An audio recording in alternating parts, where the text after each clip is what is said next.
everybody. What a beautiful, beautiful Sabbath day it is. It really is gorgeous here on the border of Texas and Arkansas in the United States of America.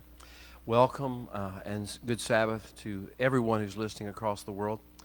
We thank you for tuning in. We look forward to visiting with you by comment here online on Facebook Live, also on YouTube a little bit later when this gets posted to our YouTube channel. Please check in and subscribe or like our YouTube channel if you would. One other thing that we added this week, thanks to one of our dear friends here in the fellowship, we are now giving you a link to the video, the last video, on our website, on the biblicallifestylecenter.org. Our website now allows you, if you go to the Rabbi Son page of that website, you will find a link to the last video on YouTube, so you can check that out too, if you would. Wow, but today we get to start something amazing, fresh, and new. You know, every time we change books, we change garments, we change mindsets, we change perspectives 5 times during the year. And we're at the middle point, the third book of Torah. We're about to begin Sefer Vayikra in Hebrew. It's called the book of Leviticus in English. So we've come through the book of Genesis, we've come through the book of Exodus, we've come through the apostle, which is the forerunner, the waymaker, that's Abraham and his family, that's the apostle system, teaching process. We've come through the prophet system, which is the Moshe system, everything that Paul talks about in Ephesians. And this is the pastor/shepherd section. We've now entered into this phase of the preparation mode. So we'll see that the book of Numbers will constitute the teacher training process, and then the book of Deuteronomy will be the 5th of the 5 folds, and that will be the let's call it evangelism, but it's good news spreading and inspiring process. So that will be what Moshe does in the book of Deuteronomy.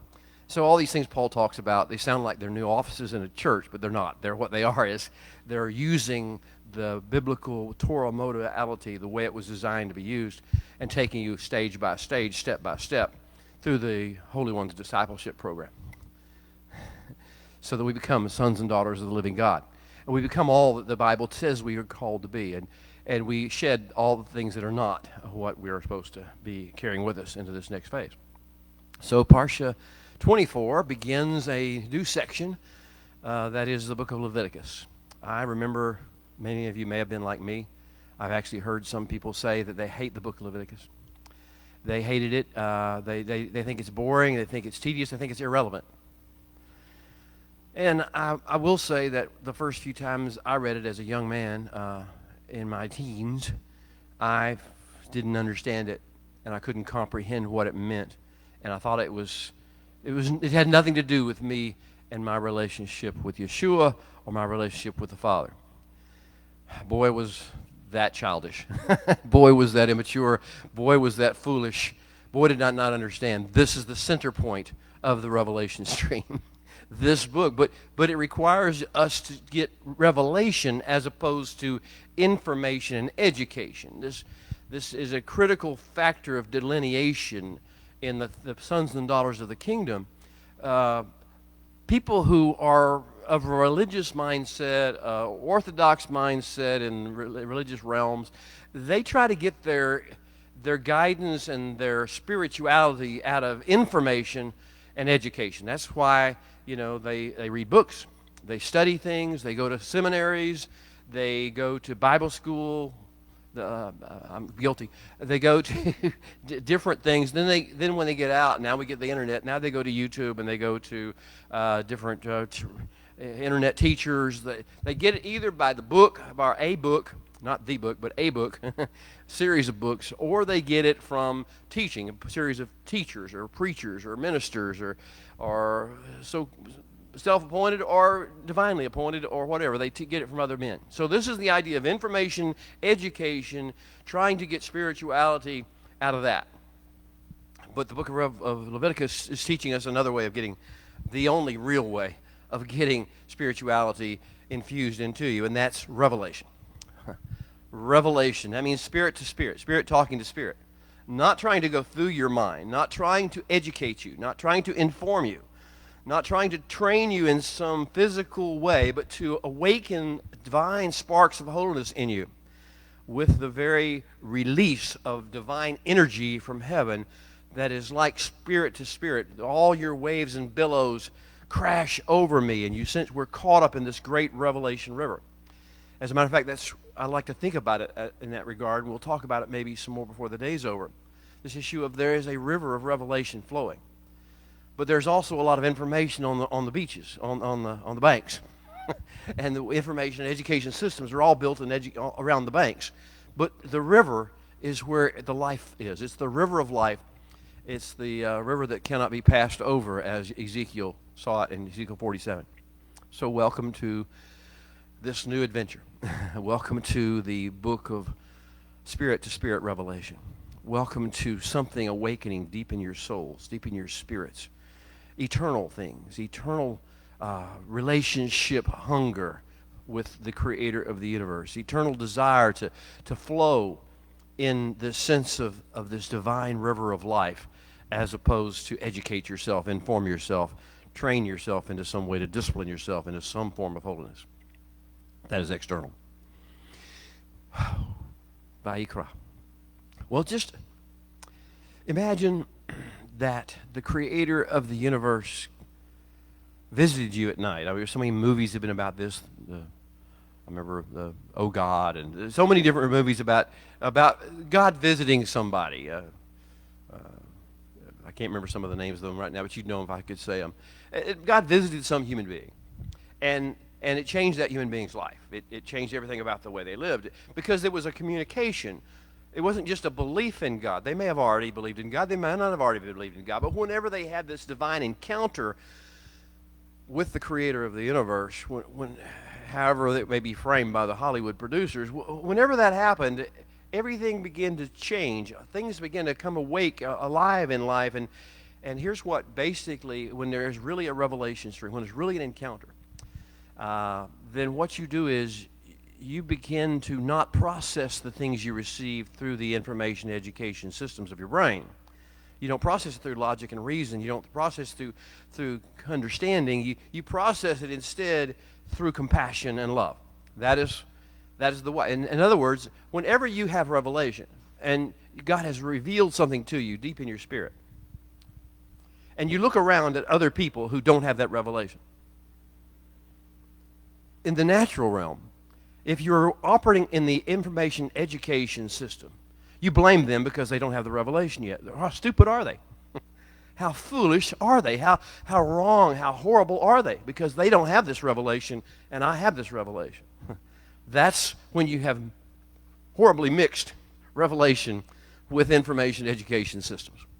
Because revelation, when it's truly of the Holy One, and you're truly responding to that, then all you have is compassion for those who haven't received that revelation yet.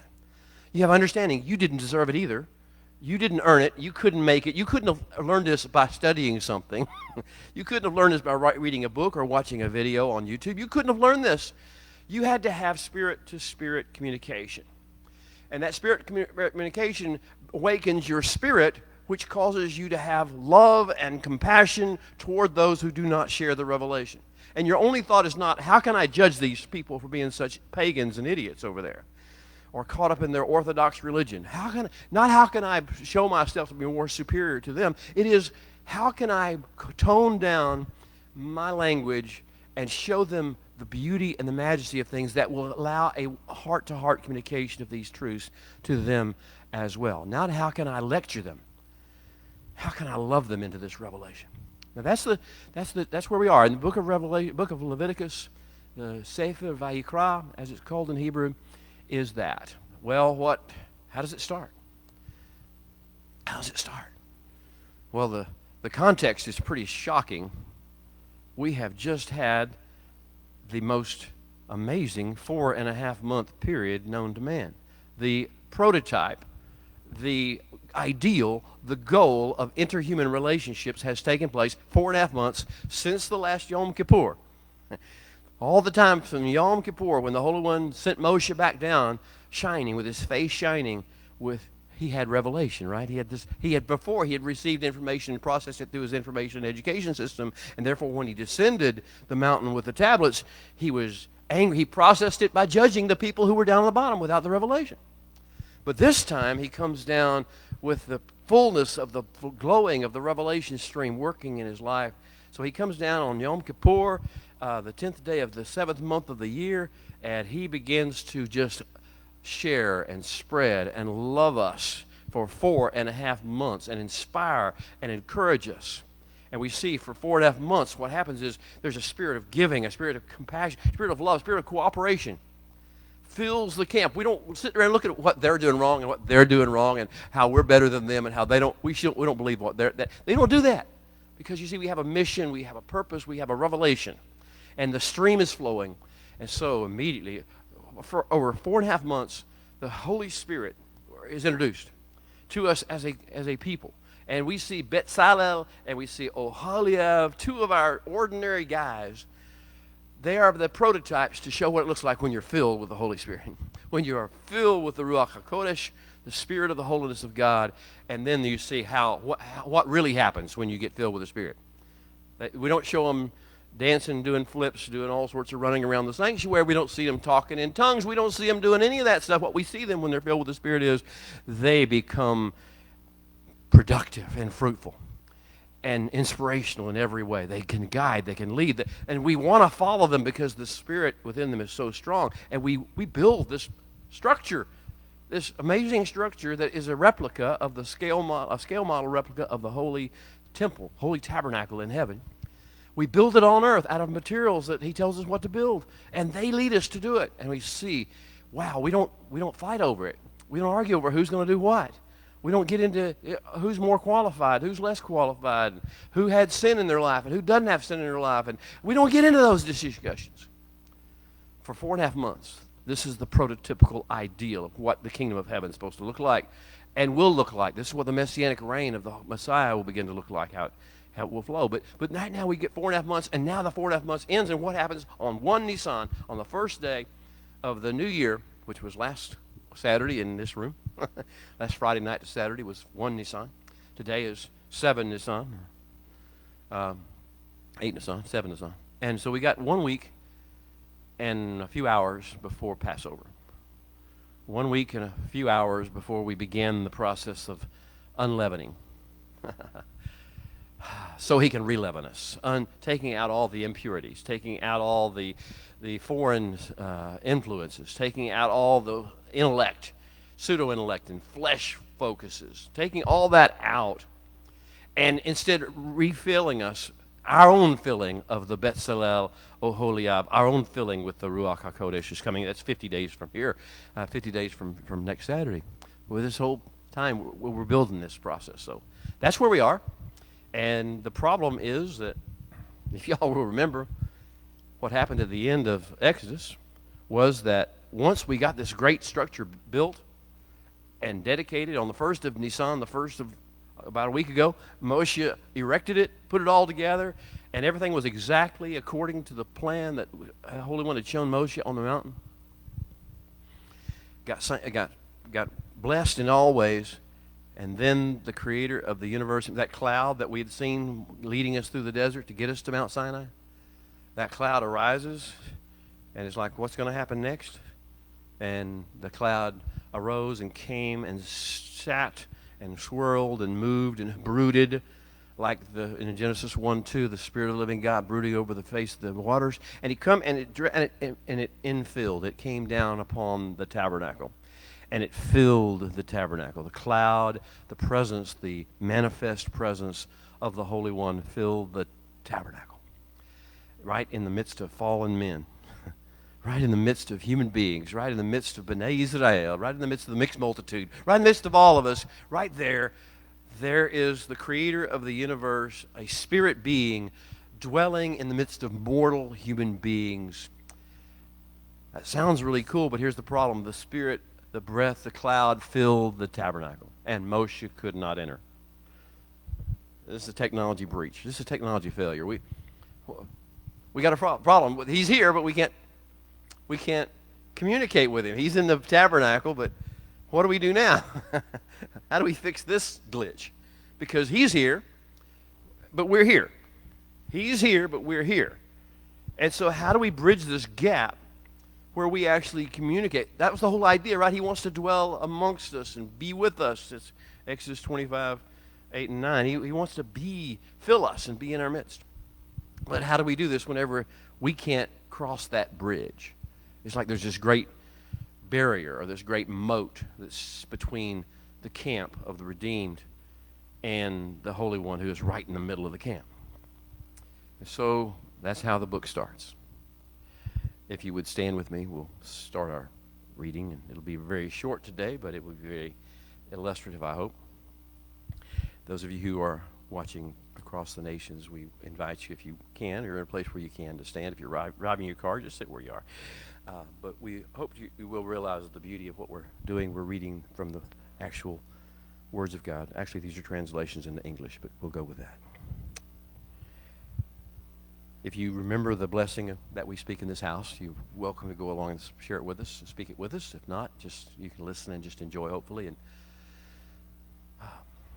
open our eyes, O Holy One, our God, that we may see wondrous things in your Torah. For we are but strangers in the earth. Do not hide your commandments from us. Our souls cry out for your judgments at all times. How can a young man keep his way pure? By living according to your word. Your word is a lamp unto our feet and a light unto our path. Amen. From Leviticus chapter 1, verse 1. And the Holy One called, Vayikra. And the Holy One called out to Moshe, and he spoke to him from the tabernacle of meeting, saying, speak to the Bnei Israel, and say to them, when any one of you makes an approach to the Holy One, you are to make your approach of the living creatures, of the herd, and of the flock. Amen. You may be seated. The technology glitch is about to be fixed. This process of learning how to access this divinity, this divine presence in our midst, we're going to find the pathway across the moat. There's actually going to be 5 different pathways, 5 entrances, 5 aspects, and we'll talk about those 5 in great detail. The first one he's going to talk about is going to be what we read in English as a burnt offering, and here's why most people don't like the book of Leviticus when they first start reading it, because this King James English will kill you. It'll choke the life right out of this book. It'll make you think we're talking about animal sacrifice when we are not. Animal sacrifice is whenever they throw things off cliffs and they cause as much pain and misery as they possibly can. Animal sacrifice is what Satanists do. Animal sacrifice is how you just murder creatures. That's not what we're talking about, and it never has been, and it never will be. This is something that is humane, and this is something that is necessary to bridge a gap. And that is all, nothing more than that. This is not bloodthirst. This is not bloodlust.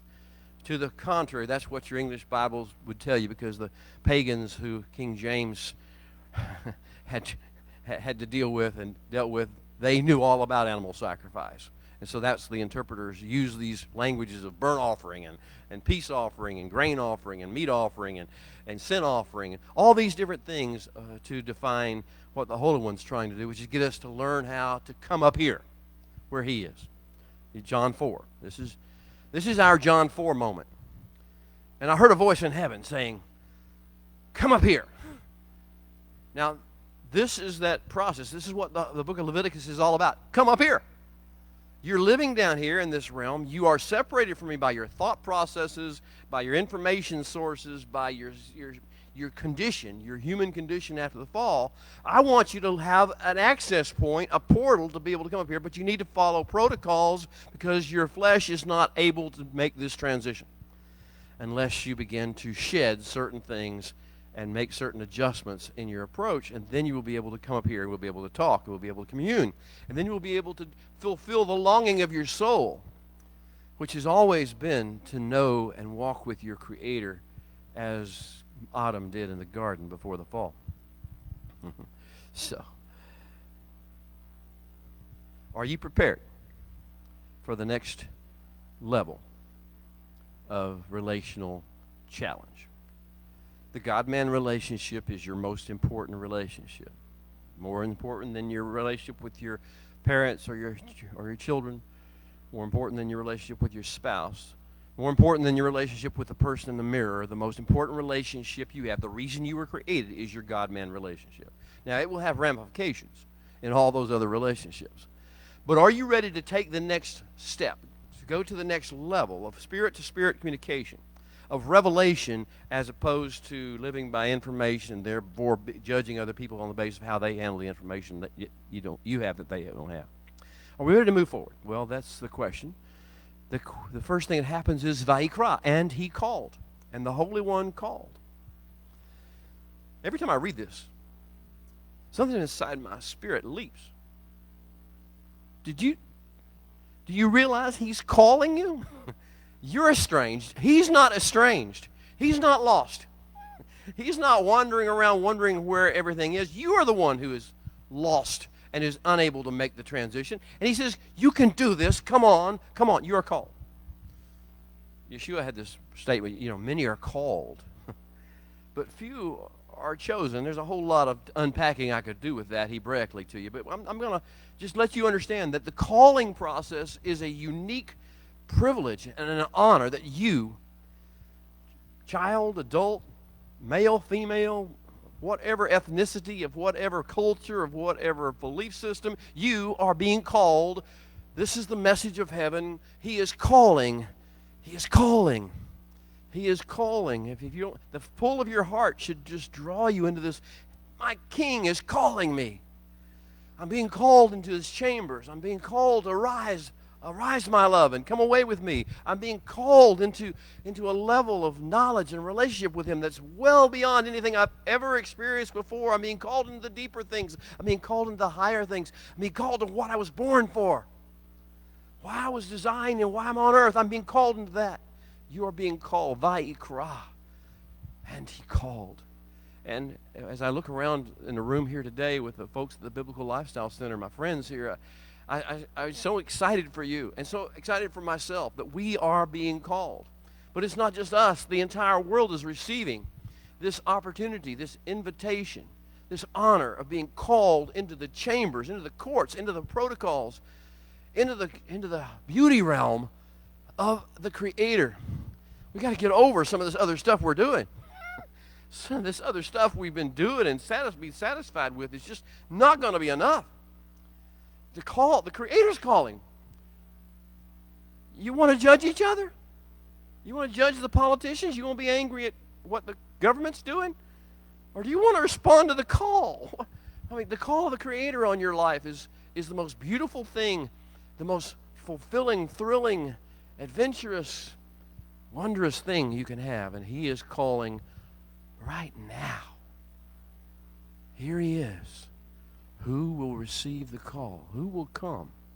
Who will be willing to take the steps he gives you to make that journey? Vayikra el Moshe, he said, okay, one of you come first and the rest of you will follow. And that's really what this is all about. Because as soon as he gets to Moshe, he says, now when you tell Bnei Israel, you do this, you follow the protocols. All right, I call this the tent maker's dream, Act 5. We're entering into the higher level of the tent maker's dream. What he planned for us. I've mentioned John 4, all right, Revelation 4, actually, John's vision in chapter 4, and the Holy One, a voice from heaven speaking, saying, come up here. Then he begins to show him the things that we see in the tabernacle that are in the heavenly realm. So that's what happens in Revelation 4. And that's an important vision, but I want to give you one more. My favorite, my personal favorite, much as I love the book of Revelation and John's vision. When I was young, I got spirit-to-spirit revelation from a book called Ezekiel. Anybody like the book of Ezekiel? I don't know. Some of you think it's about as weird as Leviticus. In some ways it is, I suppose, if you read it in the King James English. But the book of Ezekiel captured my soul and captured my heart, my spirit. So there's a portion of the book of Ezekiel that I liken this whole opening to Leviticus to. And that's beginning with chapter 40. Does that mean anything to anybody? Beginning with chapter 40. Chapter 40, chapter 41, chapter 42, chapter 43, chapter 44, 45, 46, and 47. And 47 is the high point of this entire vision. Now, what do you see? How does it start? In visions of God, Ezekiel's saying, in visions of God, he took me to the land of Israel, and he set me on a very high mountain. Come up here. And toward the south was something like the structure of a city, whose appearance, and he took me there, and behold, there was a man whose appearance was like the appearance of copper or bronze. And in his hand was a measuring line of linen and a cord and a measuring tool. And he stood in the gateway. Now, if you know the rest of the story in the book of Ezekiel, and I don't have time to unpack the entire story for you, he basically took him to the heavenly city and the heavenly New Jerusalem. He took him to the temple in heaven. He took him to the visit of what the third temple on earth may look like. He took them around the structure, the man with the measuring line, the man with the linen cord, the man with the measuring line in his hand, the man whose appearance was as bronze or copper. A personal experience to take Moshe on this tour of Ezekiel, on this tour of the holy things. And as he comes down to chapter 44, he talks about this. And the Holy One said to me, Son of man, mark well, see with your eyes, and hear with your ears all that I say to you concerning all the ordinances of the house of the Holy One and all of its laws. Mark well who may enter the house and all who go out from my sanctuary. And he goes all around the north and the south and the east and the west. And he shows him what all takes place in this great sanctuary, this great place of holiness. And it's spirit-to-spirit communication and awakening something in Ezekiel's soul and awakening something in our souls as we read it. And this process is supposed to take place. And then we get to chapter 47, which is one of the highlights of the Bible to me. In chapter 47, Ezekiel, and sorry if you have to go down my rat hole a little bit, but I can't help talking about this. I'm too excited. So it's chapter 47, and the man with a measuring line in his hand, the man whose face was as copper or bronze. He calls to me and he says, come, and he draws the line 1,000 cubits into the water. There's a river flowing from the throne. The river of revelation, the river of life, the river of hope, the river of divine spiritual revelation and life-giving force. And it's energy, and it's coming forth, and he pulls 1,000 cubits, and behold, it was up to the knees. The ankles and the knees, and they take another 1,000 cubits. And every time he pulls out, the man with the measuring line measures another 1,000 cubits. 1,500 feet, basically, or whatever it may be. And so he takes him out and deeper. You can see it's getting longer. Well, this is wide. This is a wide river. There's a lot of water. There's a lot of revelation stream flowing. And he goes over and over to the knees and to the loins and to the chest. And then it was a river to swim in. Waters were risen, a river to swim in, a river that could not be passed over. And now I'm immersed in it. And now I'm just caught up in it. That's the revelation stream. And that's what I believe that he's trying to give us with the book of Leviticus, with Vayikra. The calling that he has is not a calling to know a bunch of stuff and remember a bunch of details. The calling is designed to get you caught up in a river of revelation and flow, an energy that takes you wherever he wants to take you in the world. It's not about a form of religion. It's not about getting grounded. It is about getting grounded in covenant communion, covenant fellowship, covenant relationship, covenant intimacy. This is what this book is about. If we're going to be regulars in the courts of the king, then we have to pass through and start at the entrance to it. Remember the man with the measuring line in his hand from Ezekiel? Where did he stand? He stood at the gateway. He stood at the entrance. He says, you got to start. Everybody has to start from the same place. We need to go in your spirit, in your mind. I'm not talking to you intellectually. I'm talking to you spiritually. We need to go to the gateway of the heavenly realm. Come up here. Let's move. Let's go to the heavenly places. Let's get to that stage. You have to start there. And then we have to go, and we're going to see a great passion play unfold before our eyes. The greatest of all passion plays is a stage. When we go through the gateway, we see the whole place as a stage. It's a place where there's things happening. Acts are being acted out. There's scenes. There's characters. There's revelation flowing in drama and beauty and majesty, in sound and smell and scent and light and color and texture. All this is happening before our eyes. This is the beauty realm of the Holy One, and it's a great stage for a great play. And we are to act it out.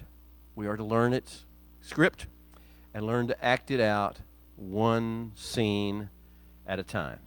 One interaction, one dialogue box at a time. And therefore we then become the actors in this great stage as we come back into the world and live it out. Each station that we encounter after crossing the threshold constitutes a mini stage.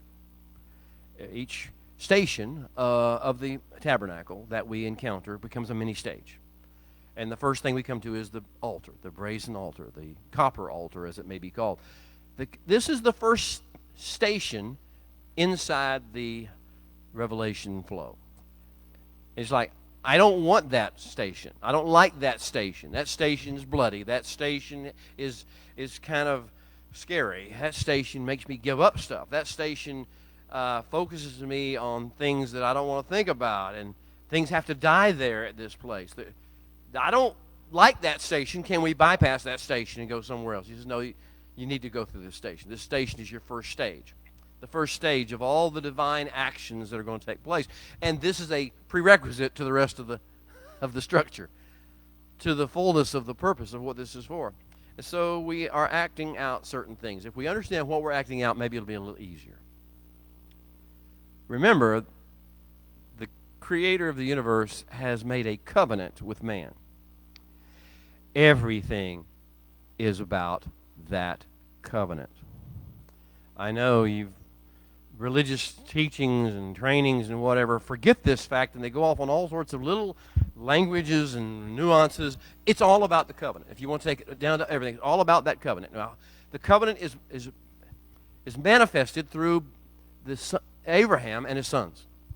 So everything that we're going to do in this tabernacle has to do with what happened with Abraham and his sons. And if we understand that, then that was prototypical for all of us and for all of mankind, and the journey we have back to fullness of relationship with man through the covenant. So everything we're going to see is the covenant. So the first thing we're going to do is we're going to reenact in our lives certain events from our covenant leaders, covenant forerunners' lives. And the first thing is this altar. What we're going to do at this altar, we're going to do 5 things, but the first thing we're going to do is we're going to relive the Lech Lecha call. Genesis 12:1. Avram. It all started with Avram. What happened with Avram? How did the covenant start? How does this whole come up here, let's change your life, let's change everything mode? It starts with Genesis 12:1 through 3. Go out. Leave things behind. Leave your father's house and leave your country and leave your who you think you are, and go out and find who you really are. Go out and find yourself. Lech Lecha. Go out to yourself. Go out to who you really are, your true identity. Come up here. Go out and to a place I will show you. I'm going to take you somewhere. So every time we make this first thing that the King James English translators decided to call burnt offering, what we're really doing is we're going back to Lech Lecha. This is your Lech Lecha moment. And everybody needs a Lech Lecha moment. Everybody needs a sense of, I'm giving something up. I'm laying aside some hindrances. I'm laying aside my issues here to be able to go further in this process. And so this issue of, the first one is we reenact is the Lech Lecha call and commitment. Genesis 12:1 through 4. And then the second thing is, you'll see it in these first 5 chapters of Leviticus. You'll see the second chapter, it goes chapter by chapter, so it's easy. So the second chapter is all about another one. We reenact Abraham's blessing of Melchizedek and vice versa. What happened? Melchizedek. Genesis 14. What happened? What did he bring out? He brought out bread and wine, and they shared this intimate communion. And there was this blessing, and he blessed him, and he blessed him, and you see this amazing level of spiritual union took place between Abraham and this guy, this Melchizedek, this man with the line in his hand, the measuring line in his hand. To me, he's that. And of course, we see the beautiful pictures of Yeshua all through this process. I hope you can see that in Melchizedek. So the second thing that called the grain offering, or the meat offering in the King James Version, is all about the Melchizedek experience. Us reliving and us experiencing for ourselves, taking unto ourselves personally the Melchizedek Abraham experience. We are the sons of Abraham, right? And we need to have the same experience in us. Well, the third thing, it's called the peace offering in the King James translator's language. And the third act, or the third scene that we enact, is Abraham's oaks of Mamre experience. If you want to understand the peace offering, chapter 3 of Leviticus, go back and read chapter 18 of Genesis. It will make perfect sense to you. Because what you're saying is everything now is about your presence and about your will, and not about how I feel about the people of Sodom being so evil. As a matter of fact, before it's over, I'm going to be praying for the people of Sodom. That's how things change whenever you're in the presence of the Holy One. Whenever you surrender all the animosity you have and all the self-righteousness you have toward other people in the world, that's the experience of the peace offering. We go back to Genesis 18, and we wash the feet of our King, and we are in His presence, and suddenly we hated those people in Sodom a few days ago. We couldn't stand to look at them. We hated their sin, their perversion, their sickness. We were so critical of them, but yet now we're talking to the Holy One about, because we have compassion for them. We know they just don't understand. They just can't get it. They could read books about it, but it's not going to be spirit to spirit. They're not going to be in the river of life. Well, this process takes place. So the third thing, the peace offering, is reliving the Oaks of Mamre experience of Genesis 18. Personally, making this our personal experience. Why do you think He put this whole story in the Torah? Why do you think the book of Genesis is given to us? So we'll learn the protocols we need to go through in order to become the full disciples and students and subjects of the kingdom. Fourth one, in English we read sin offering or trespass offering. I think it's called sin offering in the King James Version. And of course we all have our ideas about this. Boy, theologies have been written about this. And a lot of people think that's all there is. And that's 1/5 of the whole scenery of the sin offering. And I don't even know how to get into this. But you understand, folks, they haven't had the revelation. They haven't had spirit-to-spirit communication. They're not in the river, and so they just get caught up in one subject, and they think sin offering. We've got to have a sin offering, and that's all Yeshua is a sin offering to them. But Lord help us. We're weak in this regard. He's bigger than that. But anyway, He is that. But so we have this, and what is this? This is the back to Bethel, back to Bethel. This is the teshuvah, going back and pulling off the earrings and pulling off everything that's a signal or a sign of our connection with the fallen realm and our negativity. Bethel took place after Shechem, right? After the slaughter that we did, after the lies, the deception that we practiced, after the murder, after the taking of their wives, killing innocents because they weren't all involved, only one was involved, and then taking their wives and their children and enslaving them. Yeah, we had some issues to take care of, and that's when we went back to Bethel. The Holy One called us back to Bethel. This is the Korban Chatat, or in English, sin offering. This is that protocol that we learn. We need to go back to Bethel. We need to experience. This is part of our life. The things that we have done, the damage that we have caused, the harm that we have wrought, the brokenness of our soul that causes these things to arise in us, that needs to be dealt with through a protocol if we're going to ever get past this process. So that's the fourth thing. The fifth thing is it's called the trespass offering in the King James Version in chapter 5 of Leviticus. Guilt offering, shame offering. Again, it's looked at as an animal sacrifice, and you'll lose your whole thought processes if you focus on that. But that's what we're talking about, the same thing the King James versions or the English versions are going to talk to you about. But what we're trying to remind you of and trying to help you walk down the same process is Yehuda's, she is more righteous than I, acknowledgement. Judah. After Judah went, this is a long story, and I'm not going to go into the great details, chapter 38 of Genesis. You want to go back and learn what you're supposed to be dealing with, go back to chapter 38. And Judah is self-righteous to the max. He has, well, it's been pretty perverse what he's just done. He forgets all that whenever he sees that Tamar is pregnant without being married. So he goes off on her because she's pregnant and not being married when he's the father of the child and doesn't know it yet and doesn't understand what took place. And then he finds out, turns out that she produces the staff and the seal that he gave her as in pledge, and he realizes what just happened and what's going on, and he turns and says, oh my gosh, she's more righteous than I. Hello, everybody. This is where we need to be. This is the process of getting to the place where we're now ready to have intimate communion with the Creator of the universe, when we no longer think we're more righteous than anybody in this world. We don't sit there and blame other people for what has happened to us, or think how much guilt is out there either in us or others. We get over that process and now say, in light of where we are, this is where we need to go. That's all that matters in the process. So, we have the Lech Lecha call being reenacted and relived for each one of us. We have the blessing of Melchizedek experience being relived in chapter 2. In chapter 3, we have the Oaks of Mamre experience of Abraham and the three visitors, and the whole issues of negotiations over Sodom take place. In chapter 4 of Leviticus, we have the back to Bethel journey and the making teshuvah and getting back to the place before the sins. And Yehuda's, the fifth one, is she is more righteous than I, recognition and acknowledgement whenever we get over our own pride and our own self-righteousness and we move on.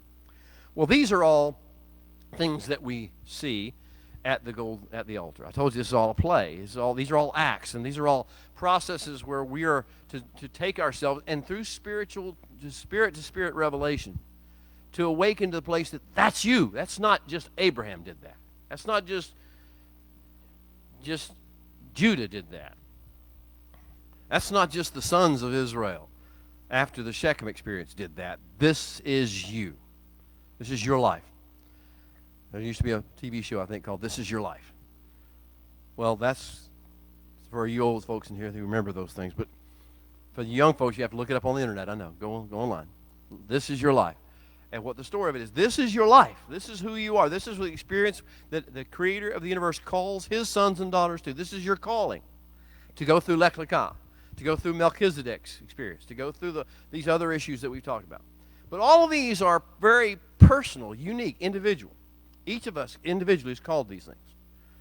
This altar we're going to see that the man with the measuring line in his hand is going to show us is going to have other acts play out there too. And they're not as on a personal level, they're on a community level. They're on a national level.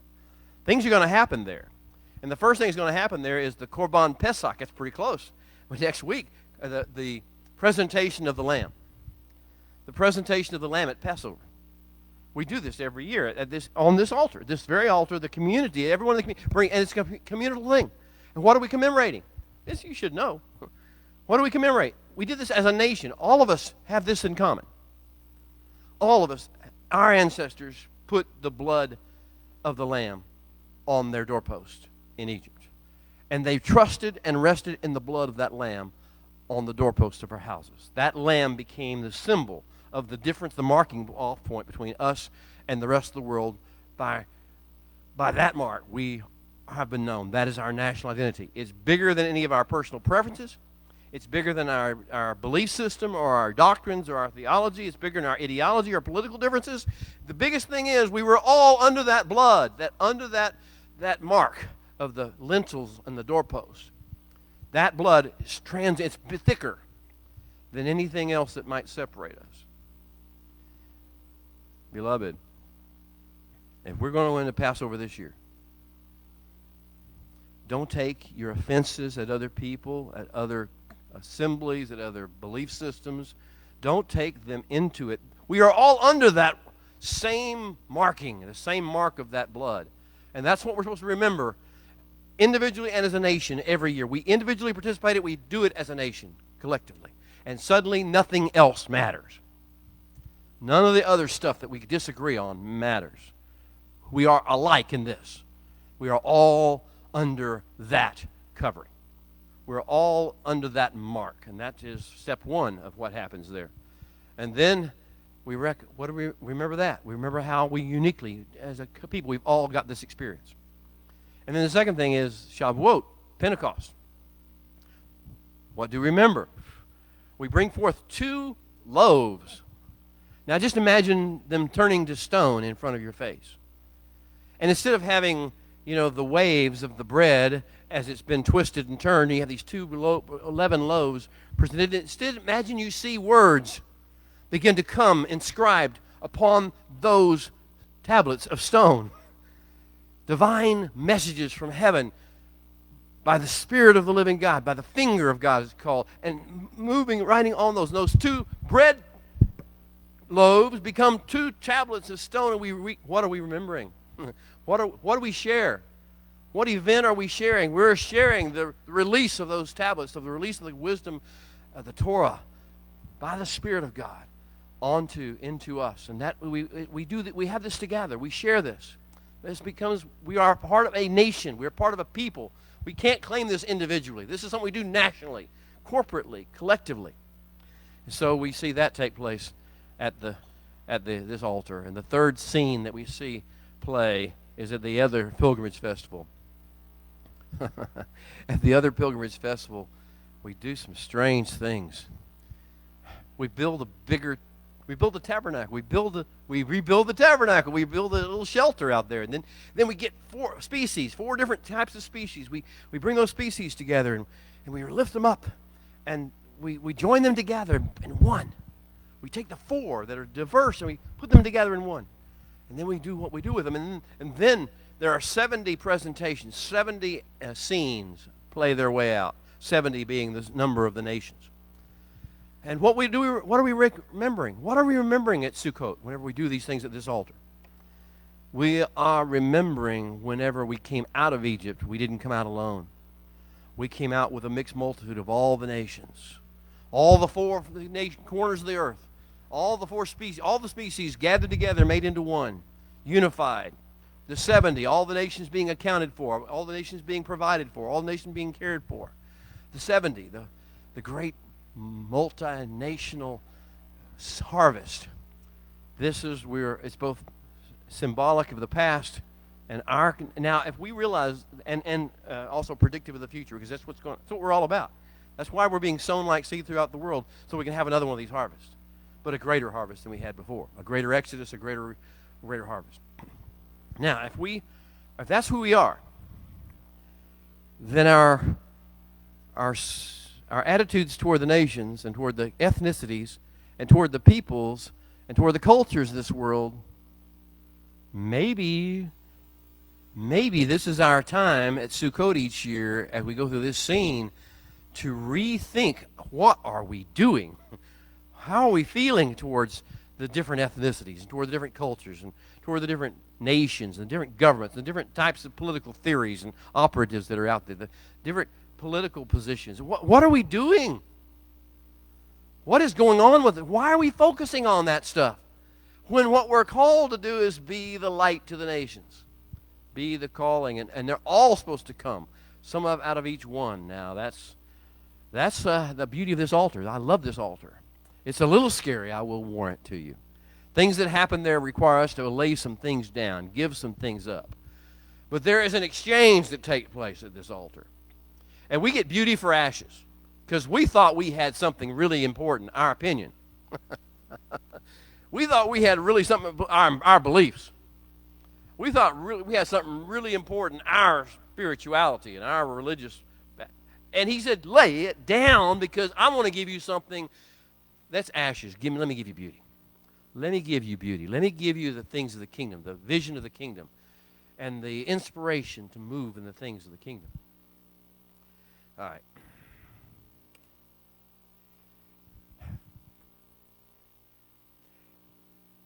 So, why do we have to go through all this?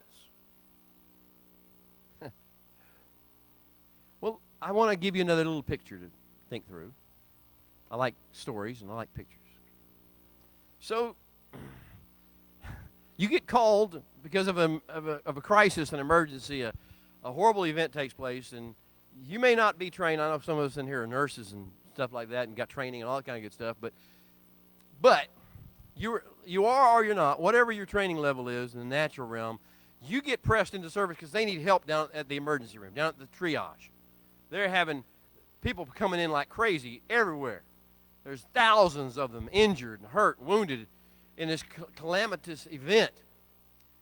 People are really, and they're dying, and they need help. So any breathing person, whether you got any knowledge of this or not, you're just going to have to get over your blood fear or whatever. You need to get down here, and you need to help out. Be a person on the ground, boots on the ground. I won't reference a certain movie that had that happen in the streets of Richmond, or was it in Georgia? Atlanta, streets of Atlanta. Now, this whole idea, if you understand what I'm telling you, is you're there, and you are pressed into service, and now here comes the stretchers. Here they come. They're all different sizes and shapes and ages. They're all different skin colors. They're all different ethnicities and all different cultures. They're all different. They're male. They're female. Some of them you don't know what they are. They all come, and they're all on stretchers, and they're all laid down before you, and they're all cut, and they're all bleeding, and they've all got wounds and scars that are life-threatening. And you get to the first one, and you look, and there's 5 separate gaping holes in them that each one of them is lethal. If they're not treated, and there are 5 of them, they've got a pierced lung and their heart's leaking, whatever. You figure out what would be a life-threatening scenario for each one of them. And you sit there and say, how do I handle all 5 of these things? Well, it's kind of the same way you eat an elephant, right? One bite at a time. You can sort of prioritize which one has to be taken care of first by which one's bleeding the most, or which one is leaching the most, which one's most threatening or most gangrenous, or whatever the situation is. So you gotta make an initial commitment. What does this person need the most right now? And then how do I take care of this one? Then I realize I got to go on to the next one. I got all 5 of these gaping wounds and gaping holes in these human beings. Hello, welcome to the human condition. Everybody you meet has these 5 life-threatening, gaping holes in their being. This is your condition as well. You have them as well. You may be leaking not quite as bad or bleeding quite as bad or leaching in the environment, receiving all the negative environment as much as they are, but each one of us has the same 5 holes. What are the 5 holes? What are the 5 areas? And where do we get it? Why do we have 5 problems? Why do each of us, the human condition in the post-fall era, means that we all are wounded in 5 areas. And they all relate to the garden. And they all relate to what happened in the Garden of Eden. The first one is, well, let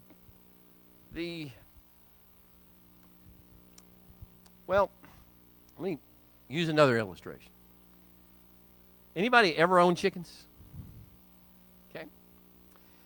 Anybody ever have a dog that also, when you own a chicken, you had a dog, or your neighbor did, and your dog was fine until the day he first tasted the chicken, till he first broke into the chicken coop and played with the chicken, then bit down and tasted the blood of the chicken? Once he tasted the blood of the chicken, you knew the dog was never going to be right again. He was messed up because now he couldn't be trusted with a chicken because he tasted the blood of the chicken. He tasted the meat of the chicken. Well, this is the first hole in the people's soul. We have tasted what it's like. We have tasted the chicken. We have tasted what it's like to do our will, not God's will. We have tasted what it's like to do what we want to do, to plan our own agenda, to choose our own priority system, to choose our own life. This is the first thing that happened in the garden. It wasn't that they touched or they ate the fruit. It was that they chose and said, that looks good. That looks good to eat. That looks good to make me wise, to give me information and education, not revelation, information. That looks good, and therefore, that's when it all began to go south. This is the first hole. You've got it. I've got it. Everybody you know's got it. Get over it. Quit judging them on the basis of having it. Everybody's got it, and you got it. You've got a problem with will. This is why the most holy man, and I'm using that term as he lived on earth, the most holy man, human being, carrying the most holy aspect of humanity in the entire world, had an encounter with the creator of the universe in the Garden of Gethsemane. And in that conversation with the Holy One, he didn't stand there in his holiness and say, oh, whatever you want, just good. He said, no, if it be possible, let me taste the chicken. My humanity's screaming for it. I got a hole in my soul. I'm screaming for tasting the chicken. Let this cup pass from me. Now, if you understand that Yeshua dealt with this issue, maybe you can let your brother have a little grace. Maybe you let your children have a little grace. Maybe you let your spouse have a little grace. They got the same issue. Every human being since the fall has the same issue. I'm going to taste the chicken. I'm going to get my will. I'm going to get my way. There's degrees. There's levels. Like you say, some of them are bleeding really hard from one angle and not bleeding so bad from another. But they all got the same gaping hole, the same issue. So the first thing we're going to deal with the korban, I'm using the Hebrew, the burnt offering, the korban olah, is to deal with this issue and say, I acknowledge I have this hole in my soul. I want my will done. This is the Garden of Gethsemane kind of an approach. And I said, it's like the reenactment of Lech Lecha. I want to stay with my family. I want to have things that I'm familiar with and comfortable with in Haran. I don't want to leave my heritage. I don't want to go off and search, but it's my will. It's my will, not my will, but yours be done. So we're going to have this process. Second thing, what's the second hole? The guy's on the stretcher. You got to do something. Second hole. Where's this? The second thing is bleeding or leaching or getting infected by exposure to the elements. What is the second area? Second area is the perverse longing to personally possess, control, claim for one's own pride, and use for one's own purposes material things that we are only here to steward. We are only here to steward things.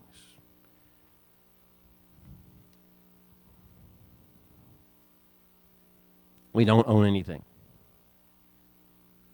We don't have any rights. I know the nations may give you rights, the laws may give you rights. But from the standpoint of the kingdom, we are only here to serve. As a matter of fact, when he put Adam in the garden, what did he say? To tend it and to serve it. To serve it and to shamar it, to guard it, to keep it and guard it. We're tenants, we're stewards. But there's a point at which Hava and then Adam took this position and said, I know we're just here to tend and serve it, but I want it for myself. I want that which I was given to serve so I can use it, so I can enjoy it, so I can taste the fruit of it, so I can use it and get my pride filled up because I've done it. And that's what the fruit became the first evidence of that process. We are here. So this is where materialistic issues come up. Acquisition, spirit of acquisition, the hunger to acquire things, to own things, to possess things, to own more than your neighbor, to keep up with the Joneses or pass by the Joneses, as the case may be. The idea of you get your self-worth out of what you own, out of how nice a car you drive, I just use any example that you wish to follow here. How much land you own, how pretty your house is, how clean your house is, how well sculpted, how well decorated or landscaped your house is, as opposed to your neighbor, as opposed to other people. Anything that is of this material world that you wish to take and use for your own glory, for your own purposes, for your own enjoyment, as opposed to seeing us being stewards of it, that it is all part of a great ecosystem. Everything in this world is designed to bring glory to the creator of the universe, and that's its sole reason. And we're here, therefore, to share. This is what the korban mincha, in English, the grain offering or the meat offering, is referencing. We have this protocol to say, I recognize that I don't handle material things well. I worry about them. I stress over money and over budgets and over bills, and I make commitments that I shouldn't make because I want this now. I get into debt because I want to charge this or or sign the contract and buy this. And I get into problems with my finances, and I get into jealousy over what somebody else is making it work or what somebody else has got. Why do they get that? Why don't I get one of those? Why don't I get 2 of those? Why don't I get 10 of those?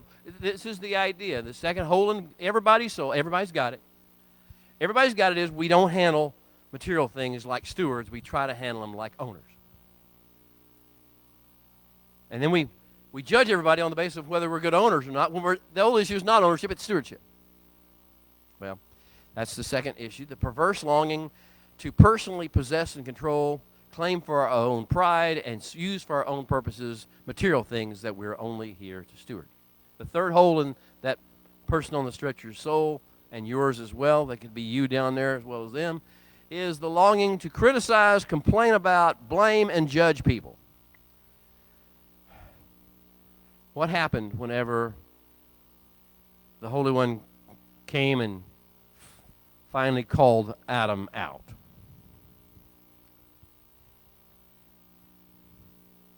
That woman you gave me.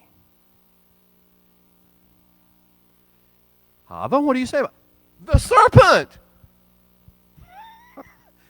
This is you got it. Everybody's got it. The craving to blame somebody, to criticize, to judge somebody, and blame them for your problem. Therefore, it's excuse-making 101. If you can blame it on somebody else, it's not really your problem. This is where it comes down. It's a societal disease as well as a personal disease. When you start hearing the blame game being played, the culture blame game, the race game blame game being played, don't be angry, don't be offended. It's just that old thing acting up again. It's just that old hole in the soul acting up again. Whichever side it's on, ain't nobody right. Ain't nobody right. Ain't nobody holy. Ain't nobody righteous.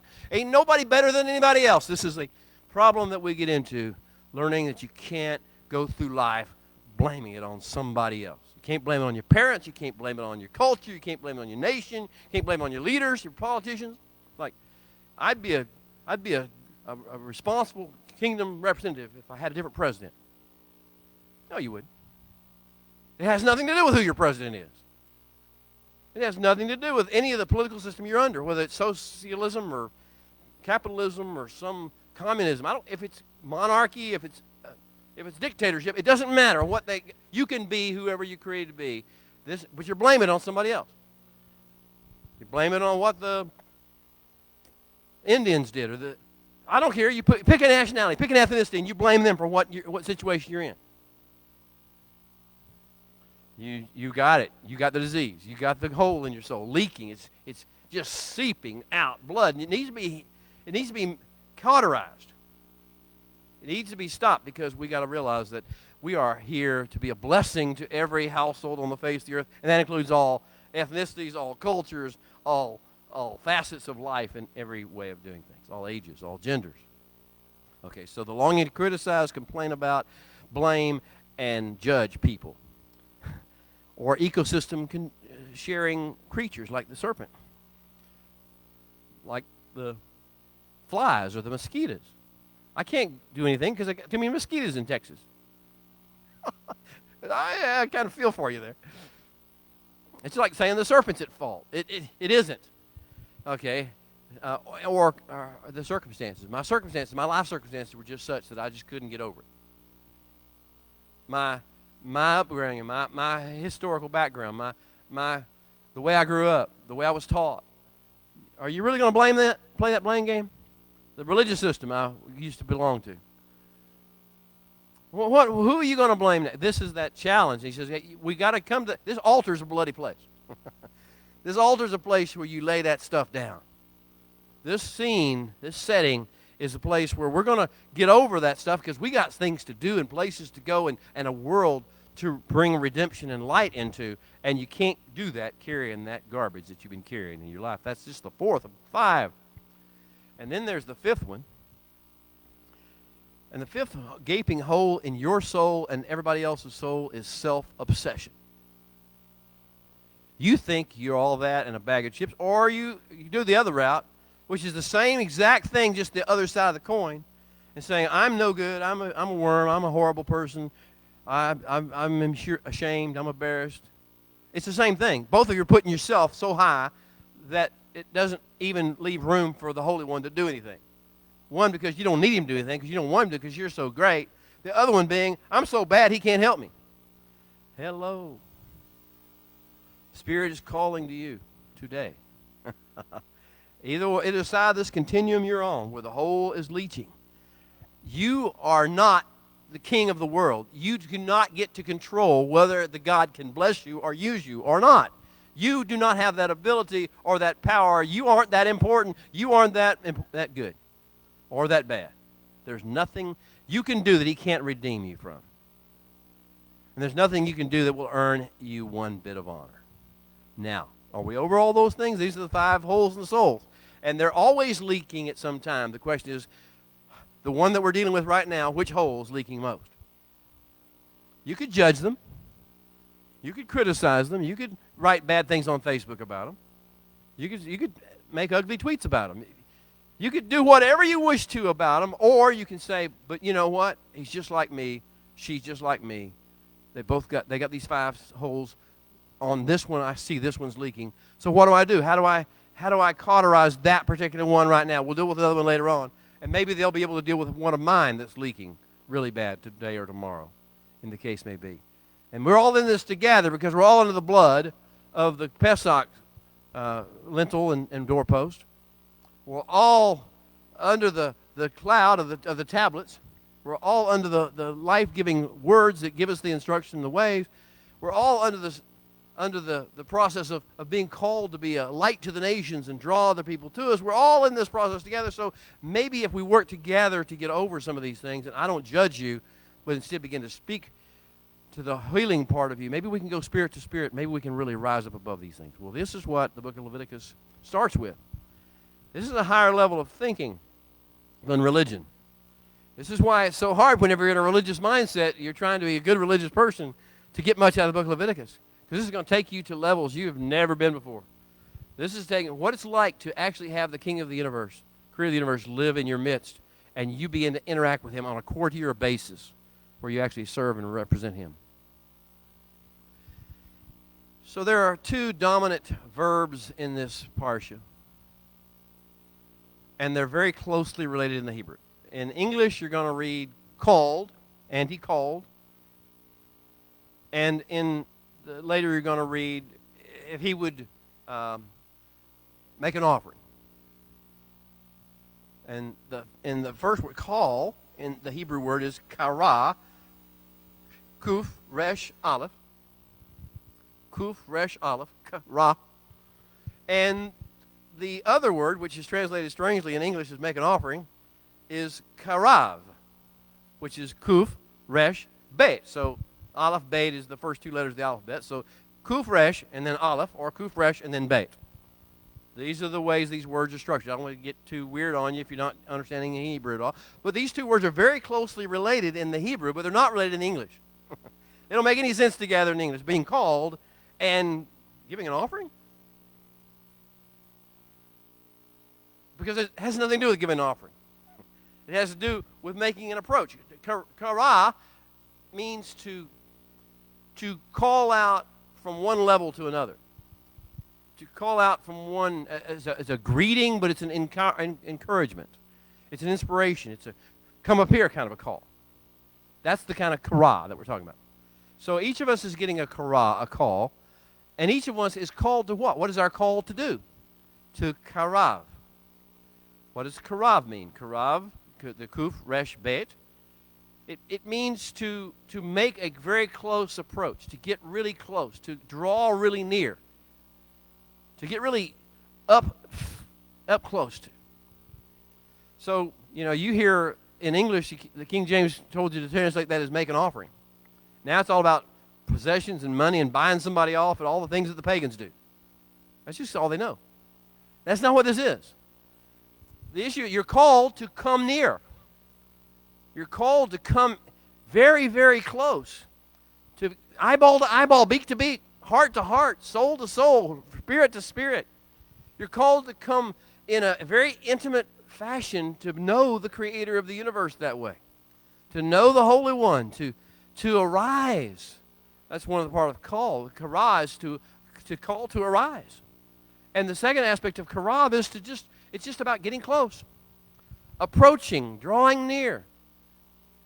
Now, this is the theme of the first five chapters of Leviticus, is learning how to come close, how to get close to God, how to draw near to His persona, how to overcome the things that are hindering us from doing that. What is hindering you from doing that? Back to the stretcher, back to the triage. You got 5 holes in your soul, and so does your neighbor. And those 5 holes are what? You first of all, your will is not surrendered to God. So we got to get over that. We have a process to get over that process, that scenario. To draw close. If we're going to draw close, we can't have a conflict of will. You do realize this. Husband and wife, if y'all are going 2 different directions, you got 2 different ideas, 2 different agendas, 2 different plans, 2 different priority systems. Guess who's not going to have a real close, intimate relationship? Because you need to get on the same page on a will factor. My will is to do, and this is why Yeshua's statement, and then as written in the Psalms, Yeshua repeated it. The book of Hebrews talks about it. I have come in the volume of the book to do your will. My King, I delight to do your will. This is my purpose for living. This is my joy, my delight, doing your will. This is that first step. This is what karav is. If we're going to get close to Him, we're never going to be able to do it by religious form. We're never going to be able to do it by a worship service or a prayer service or a teaching that we get on in person or in a congregation or online. We're never going to be able. We're going to have to do it by getting our will aligned with His will. And here's the key factor in this process. With Him, there's only one way to do that. Not my will. It's not, well, let's reconsider, and would you consider doing it my way? The altar is only for one thing. Not my will. Not my plan, not my agenda, not my timing, not my sequencing, not my strategy, not my ways, not my pleasure, not my delight. Your will be done. Nevertheless, not my will, but yours be done. So this is first step of karav. Second thing is, what else will keep you from close relationship with someone, from walking closely with them? When you want some of what they got, and you want to use it for yourself. You want to use their stuff. You want to make it your own. You want to claim the right to it. You want to say you earned it, when all they did was let you come along and give you a chance to use it for their glory. This is the issue of the minhah, the idea of bringing the minhah. And then the idea of what other thing. Okay, now, how can you mess up a good relationship? How can you keep from being close to somebody? Always talk about how bad other people are. Always blame somebody else for your issue, whether it be the person you're with or whether it be somebody else who they love. It's like, as a young married man, I would get involved in some disputes maybe going on in my wife's family. I was an intelligent young man, a diplomatic young man in some ways. And so I felt like, because I was that and a good peacemaker kind of a person, that I could inject myself into disputes that had been going on before I was anywhere close to the scenario, and that would be going on long after I die, if that may be the case, if their people are still alive. I thought I could inject myself into that process, and I could talk about how bad this person was or that person was. You know, the old rule about brothers. I can do anything I want to my brother. I can say anything I want to about my brother, but don't you. But don't you say anything bad about my brother or about... And here's the deal. You know who, when you talk about somebody bad in the world, when you talk about some person that God created, somebody that He loves, I don't care if he's a politician. I don't care I don't care if they're another ethnicity. I don't care if they're another nation or culture. I don't care who they are. If he created them and they live, he loves them. And so you're talking about somebody, and boy, he might be able to say anything he wants to about them, but you better not. Because you can't have a good relationship with someone who's talking bad about your family members, who's talking trash about your lovers. Well, this is one of the challenges. So the idea of the Korban Shalom, the conversation, no matter what looks like on the outside, I trust you to handle the situation. That's what the Korban Shalom is, the peace offering. It is the fatted calf. It's the same thing as the fatted calf in the New Testament they talk about. This is not something you just put a little bit on the fire. Most of it's shared like a barbecue. I mean, it's like in South Africa, my friends down there, brie. This is something else. This is to share in the community together, no matter whether we agree with things or not. We're at shalom. We're at shalom with people. We'll trust God to take care of the issues between us as opposed to us trying to make everything happen. What else keeps you from getting along with people, having a close relationship with people, getting intimate with your spouse or your close friends? Or what is it that does that? No matter what they say, you just want to do your own thing. Well, the Holy One tells us what he tells us. He gives words. He gives us his instructions. He gives us his manual as to how to live life. He tells us what life's supposed to look like. This is his Torah. This is his teaching, his training. He tells us what life on earth is supposed to look like. And if you have a spouse, I from time to time make the mistake of thinking I can load the dishwasher, right? Some of you know what I'm talking about here. Some of you will understand this process. But so I start loading dishes in the dishwasher. Now, my wife has told me many times where to put the glasses and where to put the plates and where to put the saucers and the bowls and things that are awkward shaped and all those things. But, sometimes it's just like, and then I come back and I get ready. I say, the dishwasher's ready to start. You want me to start it? And she takes a look at it and says, you never listen. You just don't listen. And she's right. I mean, I'll give her credit. She's right. And because it's like, and that's the way it is with God, with his words. He tells us how to do things. And we just don't listen. We just do it our way and come back and say, it's ready. You don't listen. You don't listen. This is the way in which you mess up a good relationship with anybody. If you want to come close, you got to quit doing the things that you're not listening to when he told you to do it. And that's the Korban Hata'at, what English Bibles call the sin offering. The idea of realizing, I didn't follow your instructions. I didn't listen. I wanted to do it my way, and it messed it up, and here's the problem with that. So that's that. And then the fifth thing is if you think you've ruined, I remember maybe somebody else has been through this process, young married person, and you have a bad day, you do something really wrong, or you at least feel the heat of your spouse's, your wife's disapproval of what you did or didn't do. You didn't take the trash out, whatever it may be. Or worse than that. It could be a lot worse. But whatever it is, you feel this disapproval, and you say things. Don't raise your hand, but you say things like, well, I've messed it all up. I've ruined it. This can't be fixed. It's all my fault. I'm a horrible person. I'm a horrible husband. I'm a horrible, or at least you think I am, so there's no way to fix this. I guess it's over. I said, don't raise your hand. Please don't do that. This is the fifth problem. Whenever we think we've screwed it up so bad, we've messed it up so bad, that it can't be fixed. That is putting a whole lot on ourselves, that we're really proud of who we are. That we have that power to mess something up so bad that God can't fix it. Yeah, some of you are thinking about a lot of stuff right now, and I'll let the Spirit of the living God talk to you about that. You can't mess it up so bad he can't fix it. Nobody can. And if you think they can, then you're way off in your own flesh. You've made yourself a god. Only gods can mess things up so bad it can't be fixed by human beings. Not human beings can mess things up so bad they can't be fixed by God.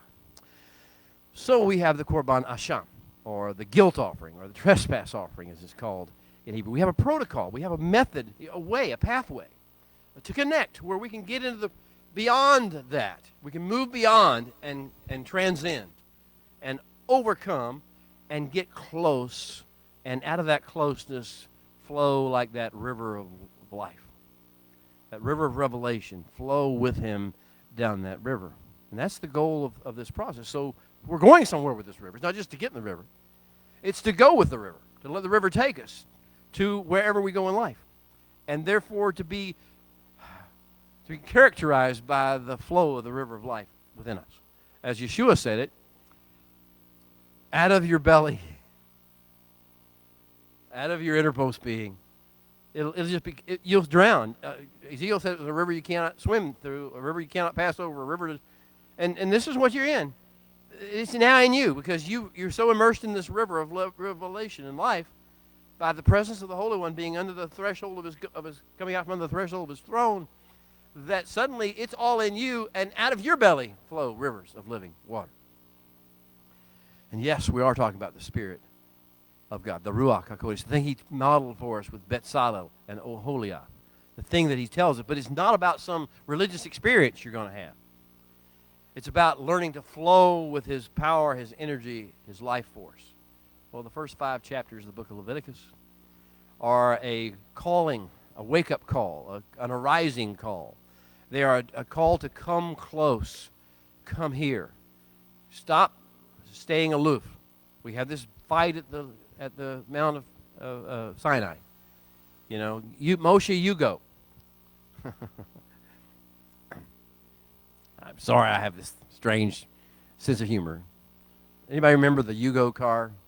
The little Yugo European car that was supposed to be the savior of the world, and of course it's like the Edsel, it's gone away. It's no longer exists, I don't think. But at any rate, the Yugo was a little bitty car that was very uncomfortable and cramped and small, but it was supposedly good on gas or good on fuel. And so the Yugo was the big thing. Well, that's what happened at Sinai. We became the Yugo people. We became Yugo motion. You go and talk to God and let us stay back where we are, and we'll listen to what you have to say, which never works out. That's going to be information, education, as opposed to revelation, information, or distribution. So this is designed to get us in that process, these 5 chapters. Welcome to a new level. Welcome to a time of increasing Kedusha. Welcome to a time of healing. A time of healing the holes in your soul. The fissures of your soul don't only leak out the Spirit of the living God within you. What they do is they absorb, they become ports of entry for the uncleanness of the world. Your will, your materialistic ideas, and your selfishness. These things are where the uncleanness of the world comes in and begins to infect you. Now, it's like in a hospital environment, you want to keep the infection from coming in the atmospheric situation. You don't want hospital viruses to infect you. And that's where we are now. We got to learn that not only are we shutting off the blood flow, we're keeping it from. This is part of the protocols of the book of Leviticus, to teach us how to keep from being infected, gangrenous, from the uncleanness factors of the world that try to insert themselves through these portals. Well, we've run out of our allotted time for this discussion. I could keep you here for another couple of hours, but I won't. So thank you for tuning in, for all those who come from all the different nations, South Africa, Australia, New Zealand, Philippines, Malaysia, Indonesia. I could go on, in Israel, England, Mexico, Canada, all over the United States of America, the different states and cities. Thank you so much for making us part of your day. I pray that what we had today was not just information and education, to try to get you a little further along in the knowledge base. My goal is to see revelation to revelation, spirit to spirit communication, where you hear the voice of the Holy One himself calling you to arise and draw near. Shabbat Shalom. See you next week. Amen.